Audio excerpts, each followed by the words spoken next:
Good evening. ചേട്ടാ, ഈ വൈക്കം മുഹമ്മദ് ബഷീർ ആരാ? വൈക്കം മുഹമ്മദ് ബഷീർ ആരാന്ന്?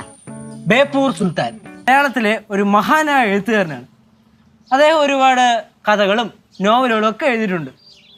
മലയാളത്തിൽ അദ്ദേഹത്തിനെ പോലെ ഒരു എഴുത്തുകാരൻ ഇന്നേ വരെ ഉണ്ടായിട്ടില്ല. അല്ല, ലോകത്തിൽ അദ്ദേഹത്തെ പോലെ എഴുത്തുകാരൻ ഇന്നേ വരെ ഉണ്ടായിട്ടില്ല. ഇവിടെ വൈക്കം മുഹമ്മദ് ബഷീറിനെ കുറിച്ചുള്ള ചർച്ച തന്നെ നടക്കണേ. പ്രിയപ്പെട്ട സാറാമി, ജീവിതം യൗവന തീക്ഷ്ണവും ഹൃദയം പ്രേമസുലഭവുമായിരിക്കുന്ന ഈ അസുലഭ കാലഘട്ടത്തെ എൻ്റെ പ്രിയപ്പെട്ട സുഹൃത്ത് എങ്ങനെ വിനിയോഗിക്കുന്നു? ഞാനാണെങ്കിൽ എൻ്റെ ജീവിതത്തിലെ നിമിഷങ്ങൾ ഓരോന്നും സാറാമയോടുള്ള പ്രേമത്തിൽ കഴിയുകയാണ്. സാറാമയോ ഗാഠമായി ചിന്തിച്ച് മധുരോധാരമായ ഒരു മറുപടിയാൽ എന്നെ അനുഗ്രഹിക്കണമെന്ന് അഭ്യർത്ഥിച്ചുകൊണ്ട് സാറാമയുടെ കേശവൻ.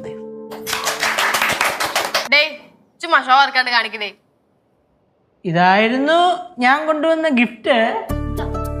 ബഷീർ, പാത്തുമ്മയുടെ ആട്.